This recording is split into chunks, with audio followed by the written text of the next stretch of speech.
नमस्कार और स्वागत है। तो आज हम बात करने वाले हैं रिएक्ट के एक बहुत ही ज़रूरी हिस्से के बारे में। मतलब वो डेटा जो बदलता रहता है। भाई कैसे एक बटन क्लिक करने पर काउंटर बढ़ जाता है या एक फॉर्म में लिखने पर टेक्स्ट कैसे दिखने लगता है। इन सब के पीछे जो जादू है ना, वो है स्टेट। तो चलिए इस जादू को समझते हैं। रिएक्ट सीखना जब शुरू करते हैं ना, तो ये सवाल लगभग हर डेवलपर को परेशान करता है। कोड तो सही लगता है, सब कुछ ठीक लगता है, लेकिन स्क्रीन पर कुछ बदलता ही नहीं। तो आज की इस चर्चा में हम इसी गुत्थी को सुलझाएंगे और समझेंगे कि रिएक्ट में यूआई को आखिर अपडेट किया कैसे जाता है। तो चलिए कहानी शुरू करते हैं प्रॉप्स से। अब सोचिए, प्रॉप्स वो शुरुआती जानकारी है जो एक कंपोनेंट को उसके पेरेंट कंपोनेंट से मिलती है। ये बिल्कुल एक शुरुआती निर्देश की तरह है जिसे बदला नहीं जा सकता। इसको ना ऐसे समझिए, प्रॉप्स किसी के जन्म प्रमाण पत्र मतलब बर्थ सर्टिफिकेट की तरह है। उसमें नाम और जन्म तिथि जैसी जानकारी होती है जो तय हो चुकी है, उसे बदला नहीं जा सकता, है ना। ठीक उसी तरह एक कंपोनेंट को जो प्रॉप्स मिलते हैं वो उन्हें सिर्फ पढ़ सकता है, बदल नहीं सकता। तो फिर समस्या आती कहाँ है? देखिए, समस्या तब आती है जब हमें यूजर के एक्शन पर, जैसे कि एक बटन क्लिक पर, डेटा को बदलना होता है। और बस यहीं पर प्रॉप्स की जो सीमाएं हैं वो सामने आ जाती हैं। अक्सर हमारा पहला ख्याल ही गलत होता है। हम सीधे प्रॉप की वैल्यू बदलने की कोशिश कर बैठते हैं, लेकिन जैसा कि यहां दिख रहा है, रिएक्ट इस तरह काम नहीं करता। सीधे प्रॉप बदलने से स्क्रीन पर कुछ नहीं बदलेगा। क्यों? क्योंकि रिएक्ट को पता ही नहीं चलेगा कि उसे यूआई को अपडेट करना है। और बस यहीं पे एंट्री होती है हमारे हीरो की, स्टेट। स्टेट को खास तौर पर ऐसे ही डेटा के लिए बनाया गया है जिसे समय के साथ बदलना हो। ये कंपोनेंट को आप कह सकते हैं अपनी याददाश्त देता है। तो अगर प्रॉप्स जन्म प्रमाण पत्र की तरह थे, तो स्टेट किसी व्यक्ति के मौजूदा मूड की तरह है। वो बदल सकता है ना। ये कंपोनेंट की अपनी बिल्कुल निजी जानकारी है जिसे वो खुद ही मैनेज करता है। तो सबसे जरूरी बात यही है, बस इस एक नियम को याद रख लीजिए। जब भी ये सोचना पड़े कि डेटा को प्रॉप में रखें या स्टेट में, बस खुद से पूछिए, क्या ये डेटा कभी बदलेगा? अगर जवाब हाँ में है तो वो स्टेट है। बस इतनी सी बात है।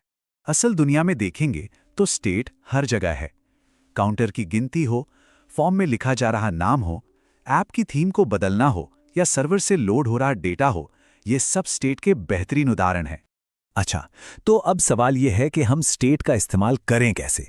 इसके लिए रिएक्ट हमें एक खास टूल देता है जिसे कहते हैं use state hook. Functional components में स्टेट जोड़ने का यही तरीका है। चलिए, const comma count comma set count is equal to use state में जीरो को जरा तोड़कर समझते हैं। यहां काउंट जो है वो हमारी अभी की वैल्यू है। सेट काउंट वो फंक्शन है जिससे हम काउंट को अपडेट करेंगे, और यूज स्टेट में जीरो में जो जीरो है वो हमारी शुरुआती वैल्यू है। बस इतना ही। और यहीं पर वो जादू होता है।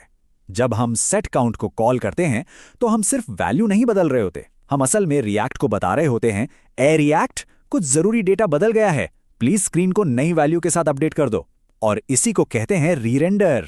स्टेट का इस्तेमाल करना बहुत पावरफुल है, लेकिन कहते हैं ना, बड़ी शक्ति के साथ बड़ी जिम्मेदारी भी आती है। तो चलिए कुछ जरूरी नियमों को देखते हैं ताकि हम आम गलतियों से बच सकें और क्लीन कोड लिख सकें। पहला नियम और सबसे जरूरी, जब नई स्टेट पुरानी स्टेट पर निर्भर करती हो तो उसे सुरक्षित रूप से कैसे अपडेट करें।